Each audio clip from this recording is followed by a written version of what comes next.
thank you all for coming out to the 6th District Congressional Debate, sponsored by the News, the Lowell Sun, and Danvers Community Access Television. Tonight's debate is being aired live on DCAT and will be shared with community access stations across the North Shore after this. So everybody should get a chance to see tonight's debate. A bit of housekeeping before we start. We want to ask as many questions as possible tonight, so if you hold off on the applause until the end, that would be great. And if you can silence your cell phones so we don't have any ringing on live television, that would also be great. On to our debate. Our candidates in alphabetical order are Democrat Seth Moulton.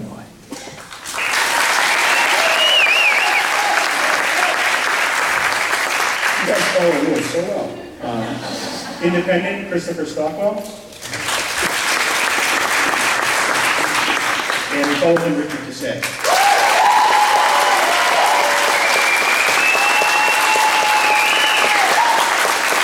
Our panel tonight is Jim Campanini, editor of the Lowell Sun. Ian Gilly, executive director of the Peabody Area Chamber of Commerce.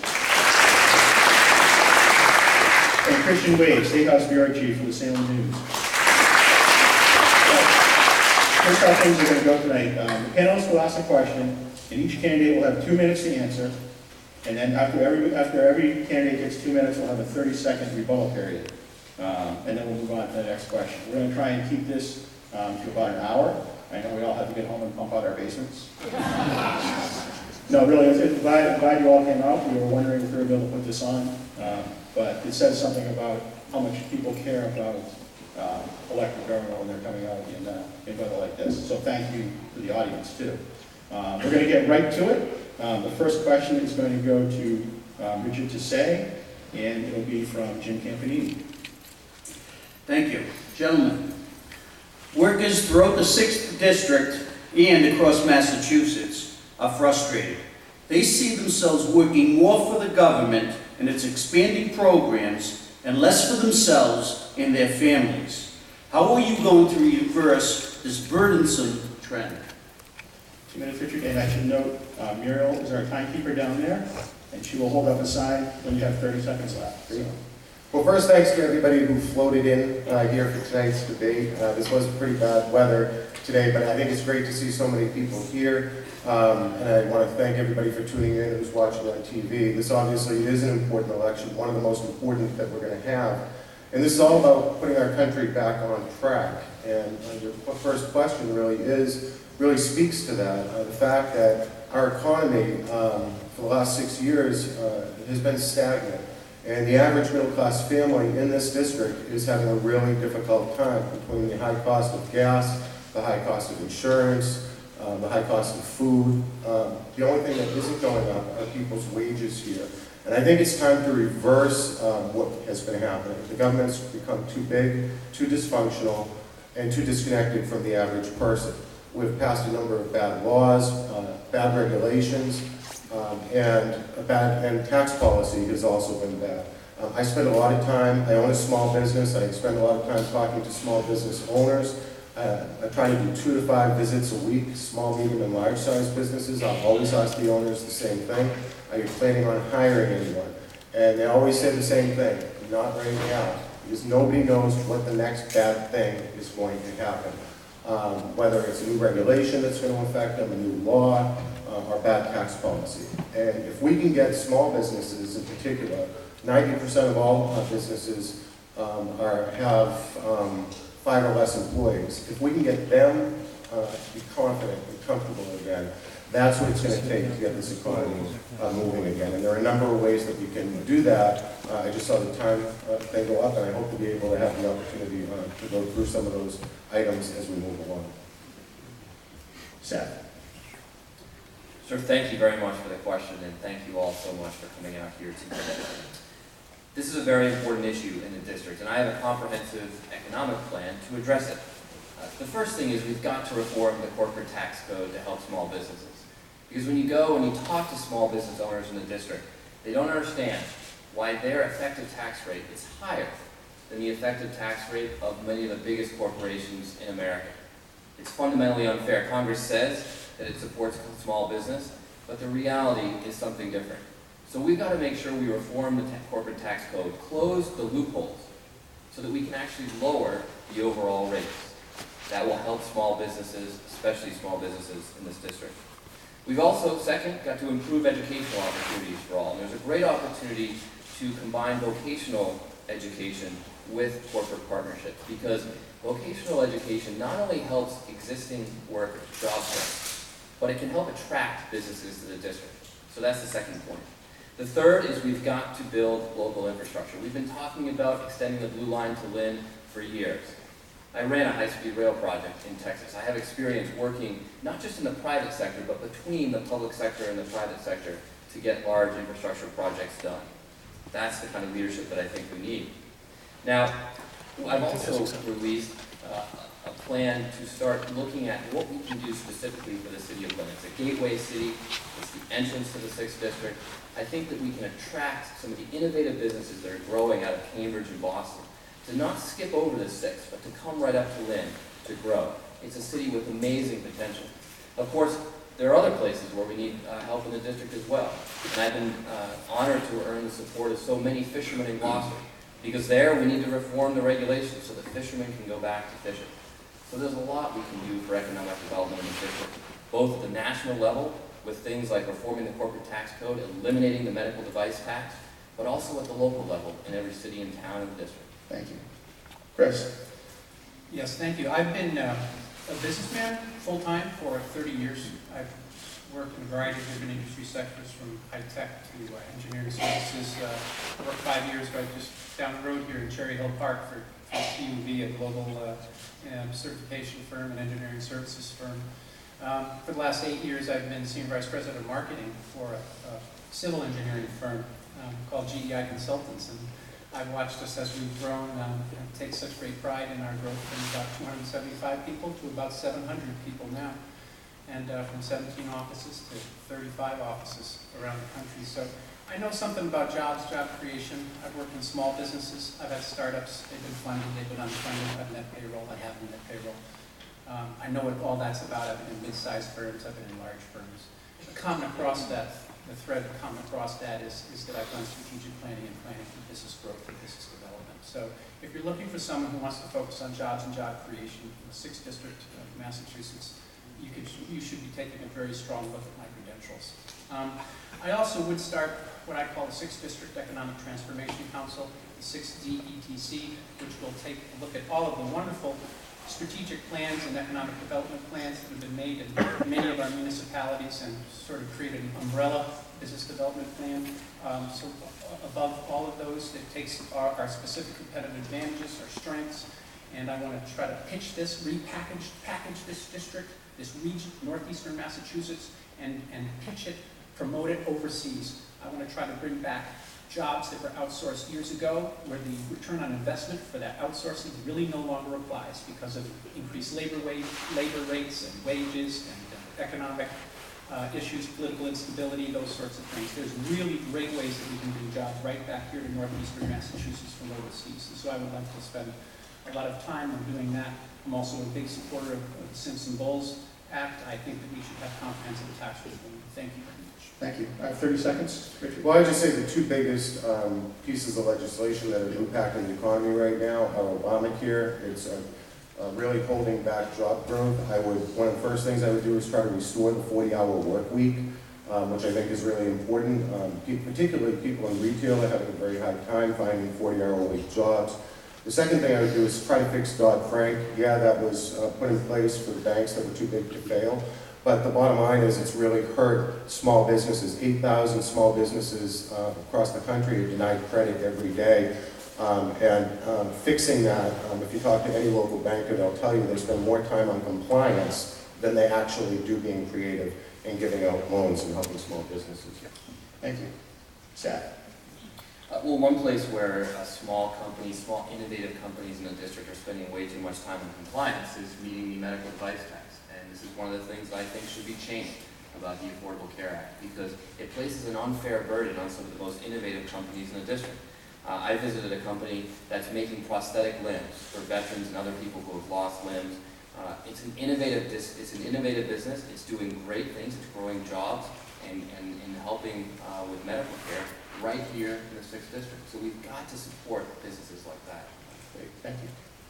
I would also like to spend considerable time to develop the city of Lynn and other municipalities around the district by creating innovation districts. I've spent 7 years of my career in a couple of different companies in technology innovation centers and incubators with shared services models. I know exactly how that works, and I would absolutely target the Innovation District of Boston and the city of Cambridge, which has hundreds and hundreds of small startups with tens of millions of dollars of investment who need to be looking for ways of getting cash positive. One of the best ways they can do that is to reduce their rents. We can offer that. Thank you. Okay, our next question is going to come from Deanne Keeley, and the first, it'll go to Seth Mullen. Chris mentioned the Simpson Bowles plan. It's designed to get our country off the road toward more debt and deficits. If you don't support it, what is your plan to break down the budget deficit and the national debt? I do support the Simpson Bowles plan. I think it's a great example of the kind of bipartisan compromise that we can have to move the nation forward. And that's really the spirit of leadership that we need in Washington right now. The problem with Washington today is that this hyper-partisanship has led to a Congress where one side literally doesn't even talk to the other. You know, my experience that I bring to the table was serving the Marines. My platoon in the Marines was not all Democrats, nor were the companies that I've worked for. My platoon came from, we had Marines from all over the country, from Alabama, from Texas, from Vermont, from Massachusetts, from California, from Utah. We came together with remarkably different backgrounds, different religious beliefs, different political beliefs, but at the end of the day, we were able to set aside those differences to do what's best for America.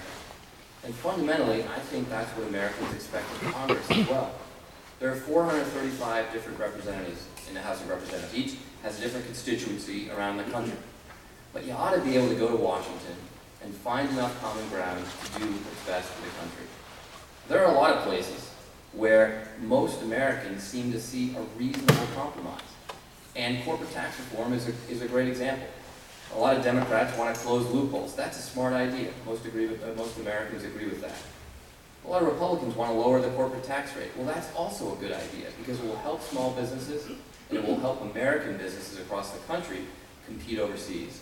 So that is the Simpson Bowles Act is a great example of the kind of bipartisan compromise that we need in Washington today. The good thing is there are some of the youngest members of Congress are doing this. A great example is Congresswoman Tulsi Gabbard, elected in 2012, a young veteran. She went and formed the Future Caucus, together with a young moderate Republican from Illinois.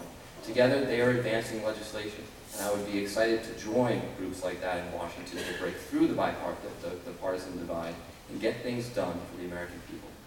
Thank you. Christopher. Yes, question relates to reducing the deficit and our national debt. I would be an advocate for, coming from my business experience, to having each of the department and agency chief executives, who are cabinet level positions, to prioritize their departments, their agencies, by A, B, and C priorities. A priorities are those programs that they deem to be their most effective. The B priorities are moderately or neutrally effective. The C priorities, they deem, as the chief executives, as the top experts in their departments, to be their least effective programs. And I would advocate for an increase in A priority programs, neutral funding for B priority programs, and more dramatic cuts in the least effective programs in our government. No one knows these programs better than the chief executives, the department secretaries themselves. Those are the people who should be making these decisions. These are three equal buckets in terms of cost. And that's how we begin to reduce, in a correct way, in a sensible approach, the size of our government. That's what we need to do, in my opinion. I can't do that myself. I would advocate for it. That makes sense to me. Reduction of the national debt. That is only going to start really happening when we start breaking through this polarization and gridlock that has gripped this nation. And And that's the most important thing that we need to do, because we need to be proposing and passing sensible, bipartisan legislation, long-term legislation and policy that reduces risk and uncertainty to the business environment. Government is not a great job creator, period. Business, free enterprise is. So what we need to do to unleash free enterprise is to get that done. Okay. Richard? Well, I think that the Simpson-Bowes report that came out is definitely a great starting point, and it's too bad that once it came out, the president pretty much ran away from it, and there ended up being a lot of partisan rancor as a result of it. And I think the fact that they did put a lot of proposals together that will move this country forward. If you have really reasonable people sitting down and trying to get things done, is important. I would just say, you know, serving in the state senate, we have a constitutional requirement here in the state to pass a balanced budget each and every year. And you have to prioritize and make decisions. And you can't spend money on everything. In Washington, it's like they have a printing press in the basement of the Capitol, and they just spend on everything and keep printing the money up. And that's how we got to the point where we have a $17 trillion debt right now. And you know, the people who are sitting in this room don't have too much to worry about, but it's your kids and your grandkids who are going to be paying that debt for many years to come. They're going to have their quality of living, their standard of living, their educational opportunities, their work opportunities aren't going to be the same as the people who are here, unless we really start to seriously address that debt. You know, I own a small business. Most people run households that are out there.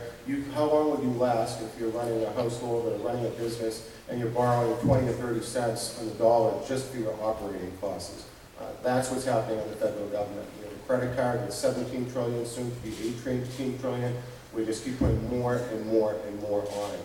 And we really need some common sense, again, and some prioritization down in Washington. And I have had the experience on the state level working both with Democrats and Republicans to do that.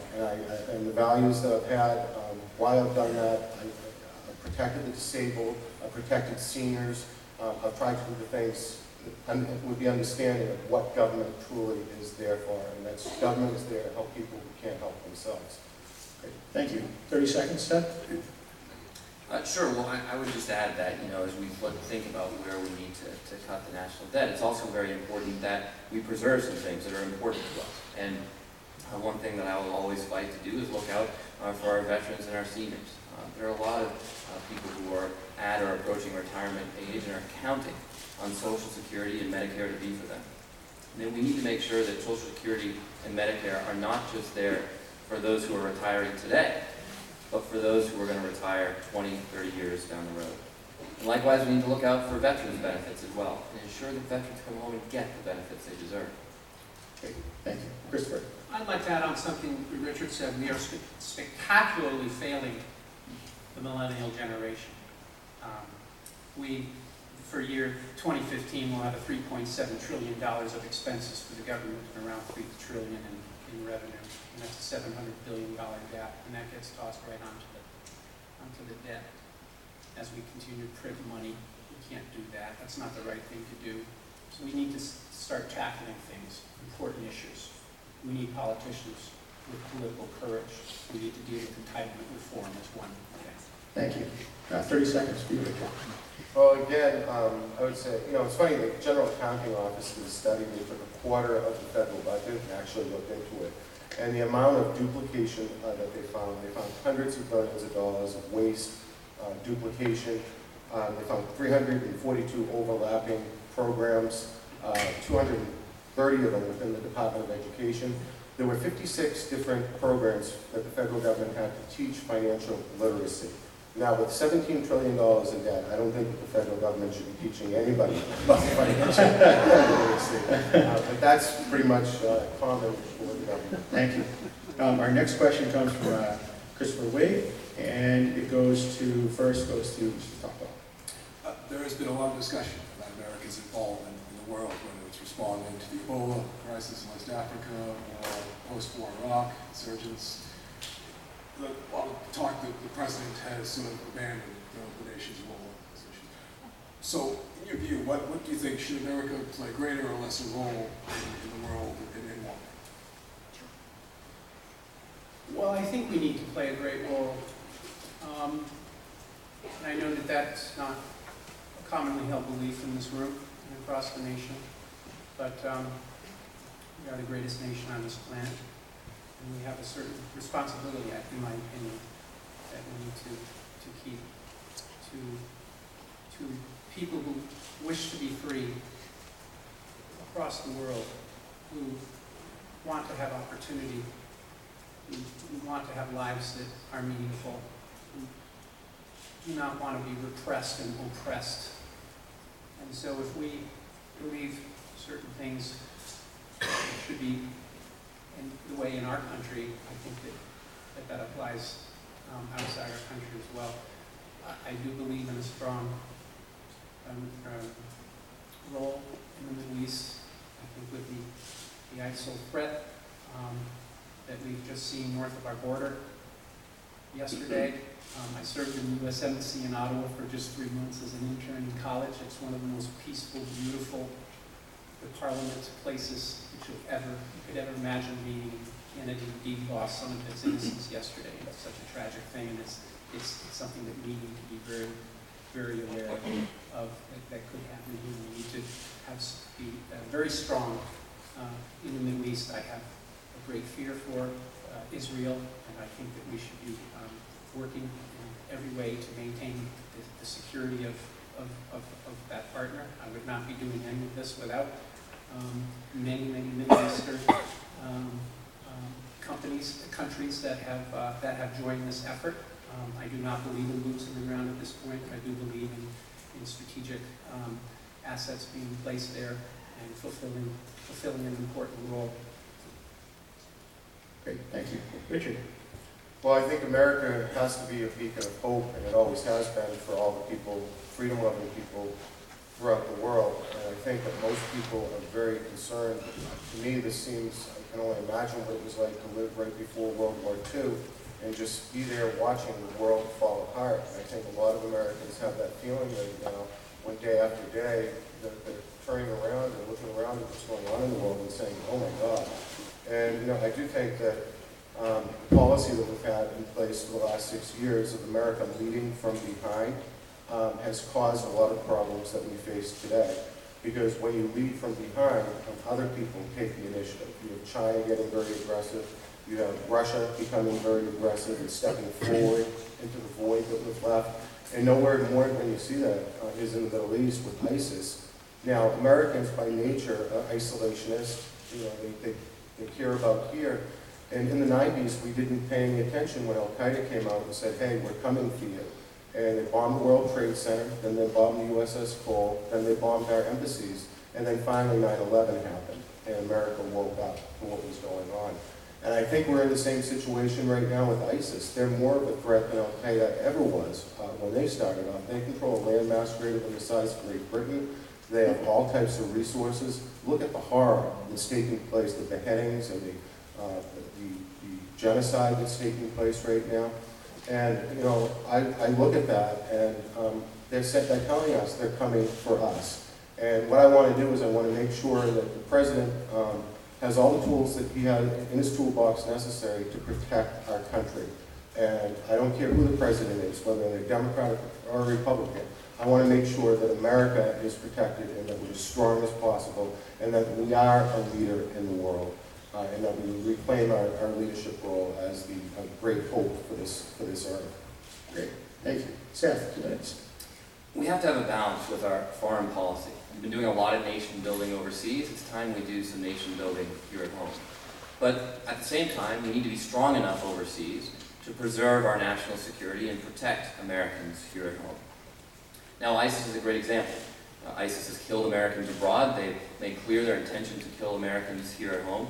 I think our national security policy should be to defeat ISIS. But in making that determination, we reserve the decisions on the means and the timeline for ourselves. And from everything I know, having been on the ground in Iraq, in the Middle East for several years, I don't think it's right to be putting American ground troops into Iraq again now. Or at the end of the day, Iraq has got to be able to defend its own borders and protect its own people. And if we just go and solve the Iraqis' military problem for them, I guarantee you we'll be back there 2 or 3 years from now solving it again, and will only prolong the political crisis that has led to an Iraqi army that can't do its job. The Iraqi army actually outnumbers ISIS about 30 to 1. I've worked with these men. They should be able to take care of it. But at the same time, we need to think about the different arms of our foreign policy. And I think too often we have relied on the Department of Defense rather than other parts of the U.S. government. If you spend time in southern Afghanistan today, in Helmand province, you'll find a lot of Afghans who support America. But not just because little girls are able to go to school now, or because the Taliban is not terrorizing their villages, but because in the 1950s and 1960s, Americans through USAID built the agriculture system in southern Afghanistan.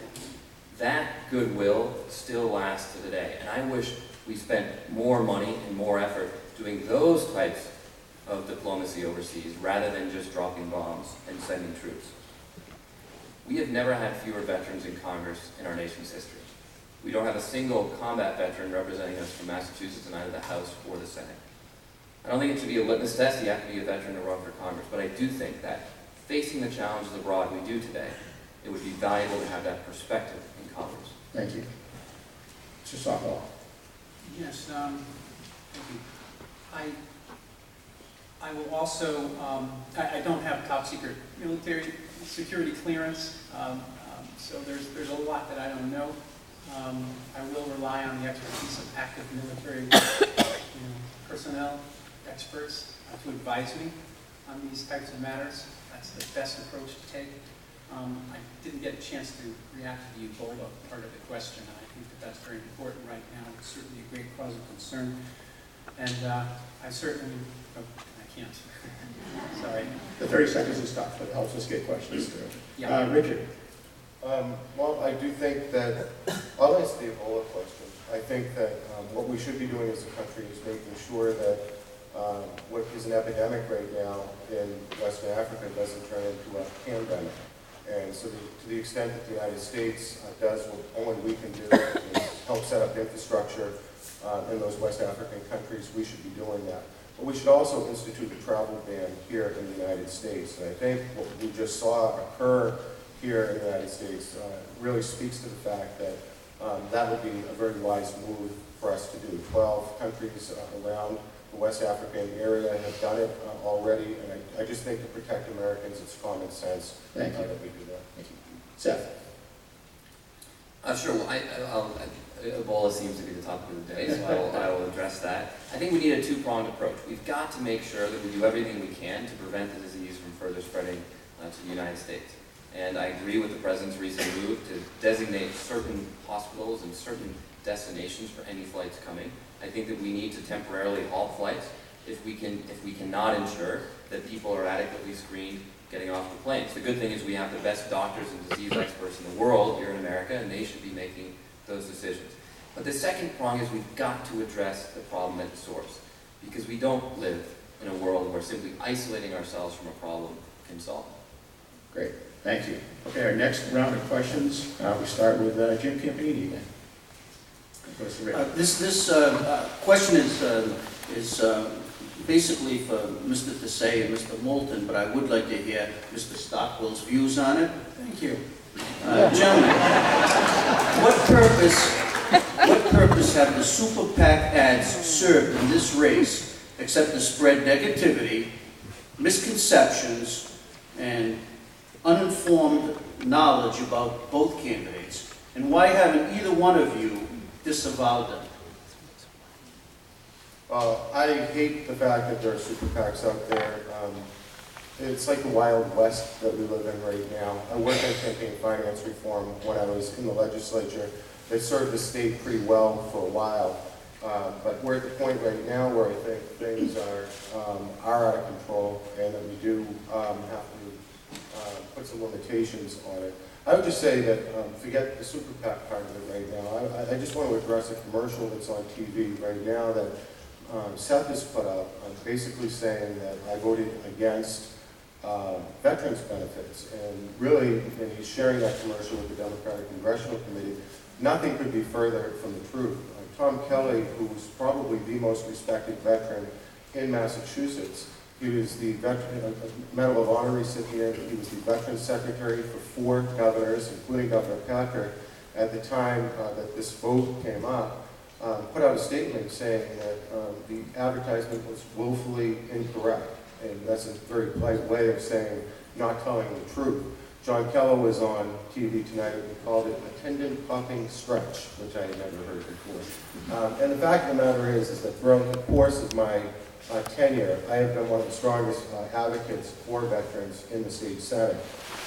And that's what Tom Keller said in his statement. I was the person who wrote the law that gave veterans preference here in Massachusetts. I sponsored the law exempting